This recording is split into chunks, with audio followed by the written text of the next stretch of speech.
तेजस्वी यादव का आज झारखंड दौरा है। झारखंड की राजधानी रांची पहुंचेंगे तेजस्वी यादव, जहां पर पार्टी कार्यकर्ताओं और तमाम जो कार्यकर्ता है उनसे मुलाकात करने का कार्यक्रम है।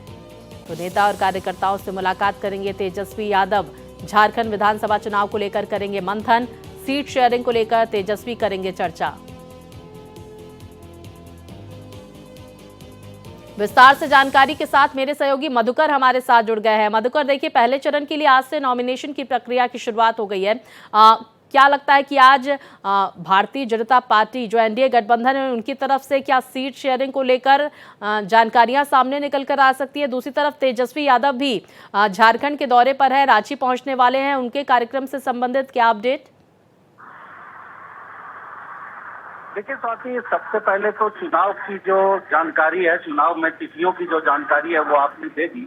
हम सबसे पहले यहाँ, जबकि आज पहले चरण का नामांकन शुरू हो चुका है, तो नामांकन की प्रक्रिया शुरू हो चुकी है, तो ऐसे में सभी गठबंधनों की स्थिति पर एक निगाह डालना बहुत जरूरी है। सबसे पहले अगर एनडीए गठबंधन की बात करें तो लगातार ये कहा जा रहा है कि आजसू और रामविलास पासवान, चिराग पासवान है, उनकी पार्टी और बीजेपी, इनके बीच में, और जेडीयू, इनके बीच में सीटों के बंटवारे को लेकर तमाम बातें हो चुकी हैं और किसी भी दिन घोषणा हो जाएगी। लेकिन ये जो किसी भी दिन है, ये किसी दिन आ नहीं रहा है। हाँ। इस बात को लेकर के तमाम लोग चिंतित हैं, बाहर भी लोग चिंतित हैं, पार्टी के अंदर भी जो प्रदेश स्तर के लोग हैं वो चिंतित हैं। लेकिन इसमें एक महत्वपूर्ण बात यह है कि अभी बीबाबूलाल, मैं बीजेपी ऑफिस पे खड़ा हूँ और बाबूलाल मरांडी अभी पहुंचे हैं। 11 बजे वो आजसू के साथ मिलकर के प्रेस कॉन्फ्रेंस करने वाले हैं।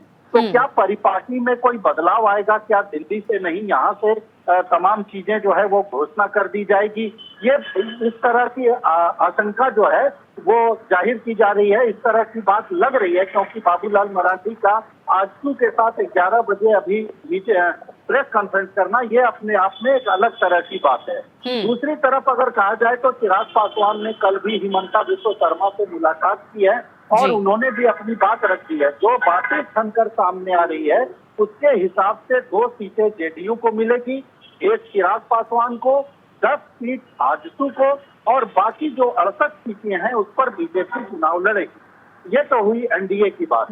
अब अगर विपक्षी गठबंधन की बात अगर करें, मतलब झारखंड के परिप्रेक्ष्य में सत्ता पक्ष के गठबंधन की अगर बात करें तो कांग्रेस के तमाम बड़े नेता, चाहे वो अहमद मीर साहब हैं, तारिक अनवर हैं, बंगाल वाले अधीर रंजन चौधरी हैं, तमाम जो कांग्रेस के बड़े बड़े नेता हैं वो आज रांची में हैं।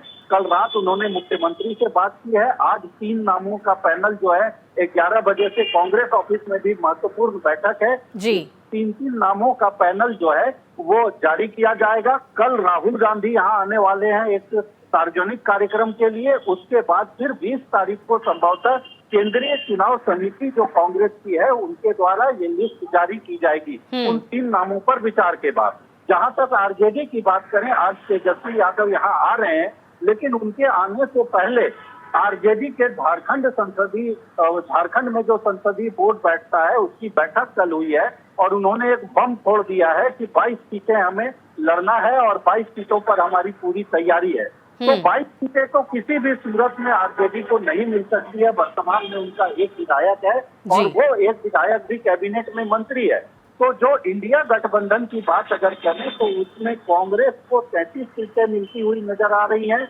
बाकी आरजेडी को 2 से 3 सीट मिल सकती है। वाम दलों को इस बार एडजस्ट करना जरूरी है, उनको भी 2 सीटें मिलने की बात कही जा रही है। तमाम बातें 20 तारीख को फाइनल होंगी, लेकिन चीजें जो छन करके आ रही है उसके मुताबिक कांग्रेस और झारखंड मुक्ति मोर्चा मूल रूप से ये 2 पार्टियां जो है वो इंडिया गठबंधन का हिस्सा मुख्य रूप से होंगी सीटों के बंटवारे के मामले में। लेकिन हेमंत सोरेन और कांग्रेस के बड़े नेताओं ने साफ तौर पर कह दिया है कि हमारे गठबंधन में कोई परेशानी नहीं होगी।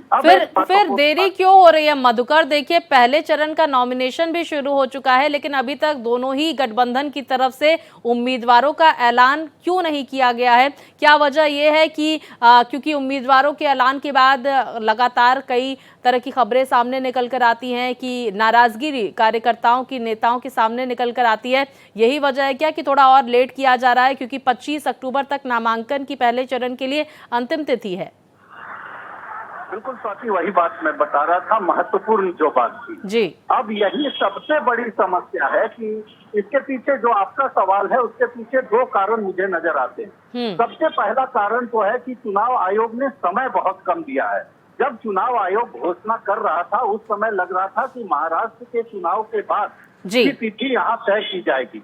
वैसे भी यहाँ चुनाव के लिए बहुत ज्यादा समय था, लगभग 1.5 महीने पहले चुनावी प्रक्रिया को खत्म कर दिया जा रहा है।